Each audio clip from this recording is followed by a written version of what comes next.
Hello, my friend. Time for our meeting this Monday, October 20th.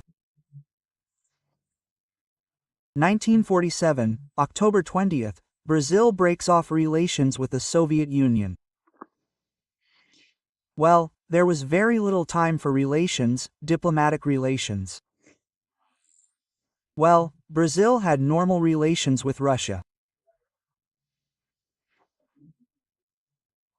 Emperor Pedro I, was in St. Petersburg and Kiev, on a personal trip, a study trip. It wasn't an official trip, but we maintained good relations with Russia until the Communist Revolution. Then we cut ties, then re-established them at the end of the war, World War II. Because we ended up fighting alongside the Soviets, right? Well, the Soviet Union, England, the United States, France, Brazil, right? Among others. Well, but then a Brazilian diplomat was arrested in Moscow for being drunk and causing trouble. And Brazil used this as a pretext to break off relations because it no longer liked the Soviet Union sending money to the Brazilian Communist Party. So much so that in that same year, 1947, in May or March, in the first half of the year, the Brazilian Communist Party's registration had already been cut because it was receiving money from Moscow. Then the relationship was gradually restored, right? Juscelino, Jango, Jano Quadros, and finally, when he took over Geo in 61. He reactivated the relations that had been maintained during the military government. I remember that I think it was in 64. When the new Soviet ambassador arrived in Rio de Janeiro. The embassy was still there. The Cardinal Bishop of Rio de Janeiro asked for all the bells to be rung. A funeral bell, a mourning bell. We were in the middle of the Cold War. And well, 1500. No, 1748. During the Inquisition in Portugal, the last Brazilian convicted by the Inquisition was executed.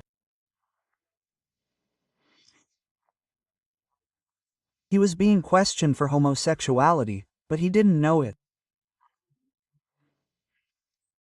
He was tortured, thought he had to confess to something to escape torture, and said he practiced Judaism. Then he was convicted of Judaism and homosexuality, without any evidence, simply for the confession obtained through torture. I remember that movie recommendation that says, any resemblance is purely coincidental. Remember to subscribe and at the end, like or dislike.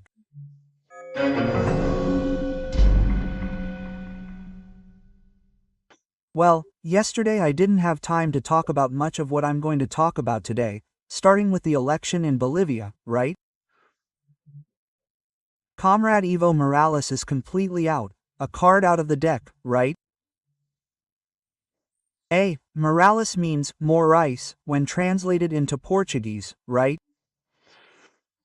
Well, anyway, one Morales less.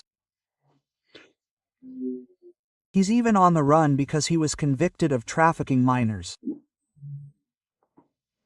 That group, right there in the neighborhood, right, in Paraguay.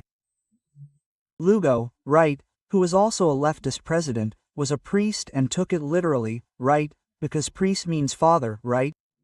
He took it literally, he was a father many times. Yeah, and Evo denies having trafficked teenagers. He's on the runoff in the middle of the Coca region, but his party, the MAS, which is, moving towards socialism, will have to change course, because he got 3% in the first round, didn't even make it to the second round, which was last Sunday, it was yesterday, right? The second round was a dispute between two right-wingers, more right-wing and less right-wing, right? The two right-wingers won, one of them, the son of former President Paz Extensoro. This one's name is Rodrigo Paz. He was a senator, started out as a councilman, right? He was then a national deputy and finally a senator. The other candidate who was running against him, he had already been president, right? A dispute between the right-wingers. Well, right-wing. Senator Rodrigo Paz, his father, Jaime Paz, extension, was president in 1989. After that, 19 years of left-wing power, the Bolivian people can't take it anymore. In other words, the left didn't even make it to the second round. One of the goals of the new Bolivian president is that the state isn't the center is the people. Capitalism for all. Evo Morales ordered a blank vote. It didn't do any good. Do you remember how he won the Petrobras refinery? I think he nationalized more than one Petrobras facility in Bolivia. Lula didn't want to argue, so he left it to him in 2006. Then he made a deal with Petrobras as well. Petrobras lost almost $1 billion in that deal over spending and gas quality. Lula said, "No, the strongest must yield to the weakest, right?"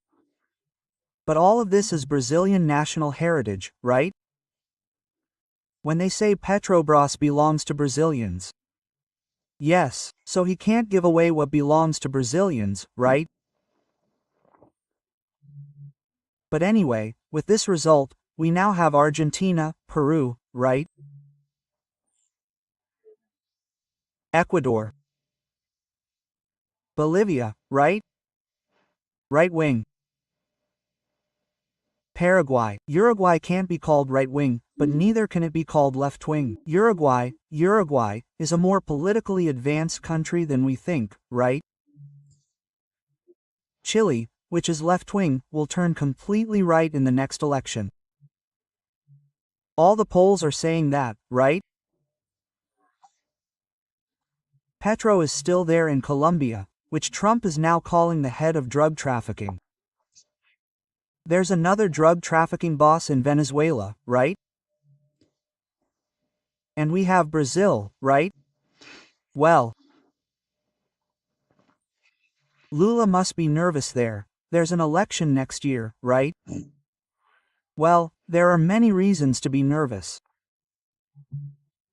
1. He got nervous after the Chancellor, Mauro Vieira, returned from the meeting with Rubio at the White House.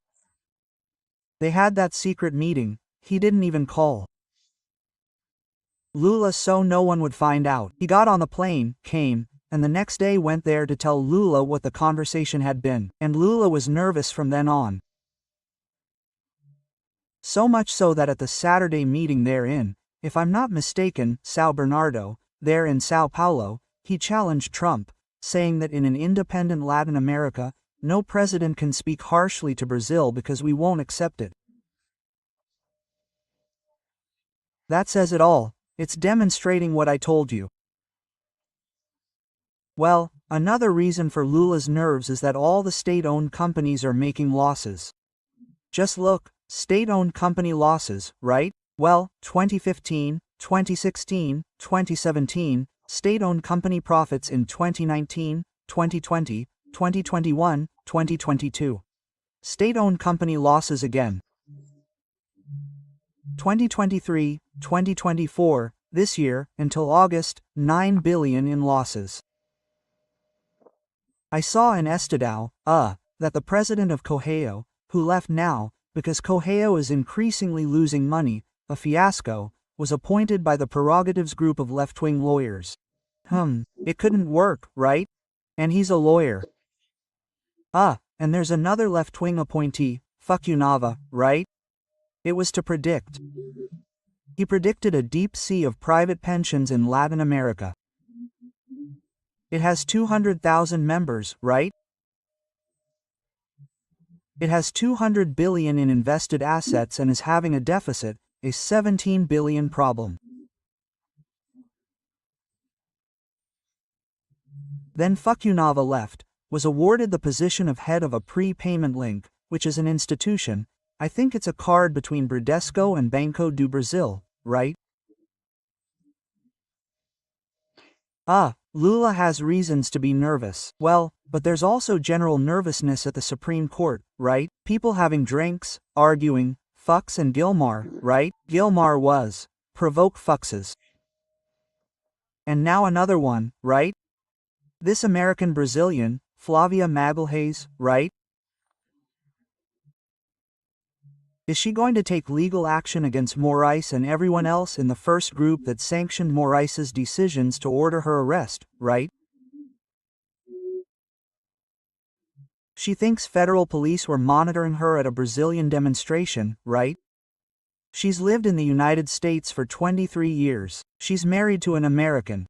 She's had American citizenship for 13 years.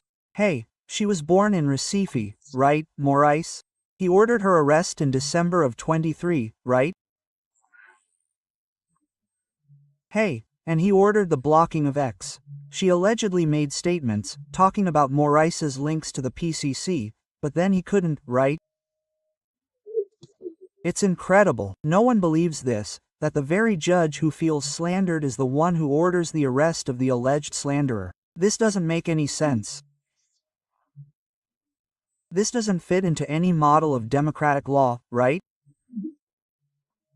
Hey, and with all this, Alcol Columbres sits on top of the senator's requests. It's incredible. And then those who endorsed it, look at that, Dino, Carmen Lucia, Zanin, and Fux, right? Well, the news from the United States is that they're going to be sued by it too, right? The lawyers are the best in the United States, because Elon Musk offered to pay for the best lawyers in the United States, right? Well, and he didn't have time to talk either. Yesterday, the Wall Street Journal, on the opinion page, asked, right, if